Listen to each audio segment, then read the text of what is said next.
Hello friends, देखते हैं question number 13 क्या कह रहा है। Show that the relation are defined in the set A of all polygon. पिछले वाले क्वेश्चन में ट्रायंगल कह रहा था, यहाँ पर पॉलीगॉन दे दिया है। As R goes to P1 and P2, P1 and P2 have same number of sides. P1 and P2 बिल्कुल सेम नंबर ऑफ साइड है। Is an equivalence relation. क्या ये एक इक्विवेलेंस रिलेशन है? What is the set of all elements. आगे और भी question है, पहले हम इतने क्वेश्चन को सॉल्व करते हैं। क्या ये इक्विवेलेंस रिलेशन है कि नहीं? तो आइए यहाँ पर बिल्कुल देखते हैं। यहाँ पर तो यहाँ पर आर कुछ, तो हमारा आर क्या दिया हुआ है। यहाँ पर आर दिया हुआ है हमारा ऐसा कुछ P1 and P2, sorry P1 P2 such that P1 and P2 have same sides.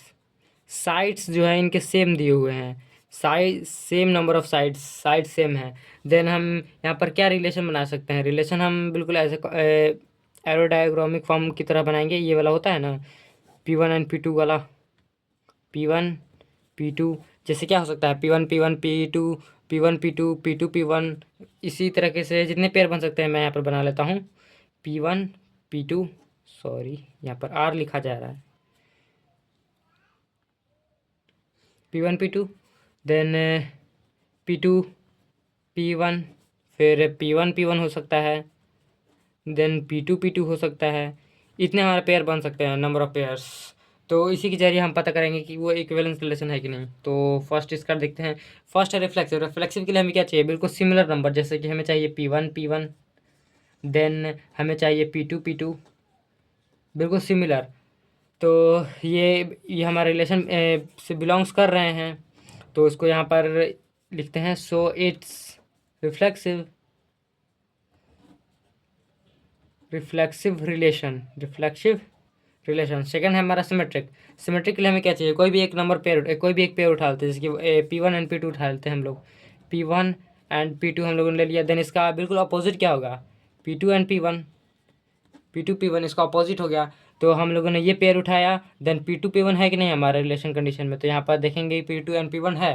तो ये भी बिलोंग्स कर रहा है हमारे आर से। इसको भी यहाँ पर इस तरीके से लिखते हैं। So it is symmetric.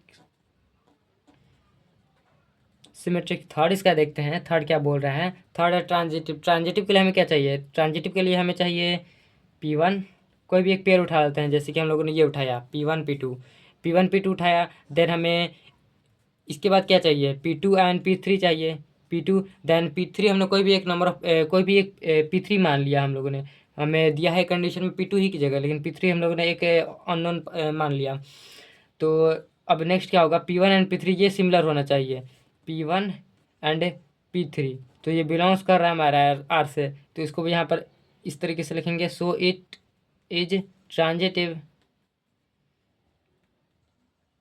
Relation है। यहाँ पर देखेंगे P3 हमने क्यों लिया? क्योंकि हमारे कंडीशन में सिर्फ 2 ही तक दिया है और ट्रांजिटिव में हमें 3 चाहिए, यानी कि A1 A2 और A3 चाहिए हमें। अगर हम लोग ये भी लिख सकते थे यहाँ पर P1 की जगह P1, P3 की जगह पर यहाँ पर हम लोग P1 भी लिख सकते थे। जैसे कि देखिए ये पहले दिया था, ये बराबर है हमारा P1 एंड P2। देन फिर हम लोगों ने एक अननोन अननोन यहाँ पर नंबर माना, P3 माना। तो P3 ये सिमिलर है। देन P2 P1 P2 को सिमिलर है और P2 जो है P3 की सिमिलर है। तो P1 और P3 भी सिमिलर ही है जिस तरीके से हम लोगों ने माना। तो इसको भी यहाँ पर ट्रांजिटिव ये हो गया। देन आगे क्या कहता है नेक्स्ट क्वेश्चन? देन आगे क्वेश्चन है, देखिए what is the set of all elements in A related to the right angle triangle T with sides 3 4 5। 3 4 5 यहाँ पर साइड्स दिया हुआ है। तो आइए यहाँ पर देखते हैं इसको। 3 4 5 ट्रिपल कर रहा है, वो शो कर रहा है। तो इसको इस तरीके से यहाँ पर हम लोग लिख सकते हैं। आगे गिवन साइड्स फ्रॉम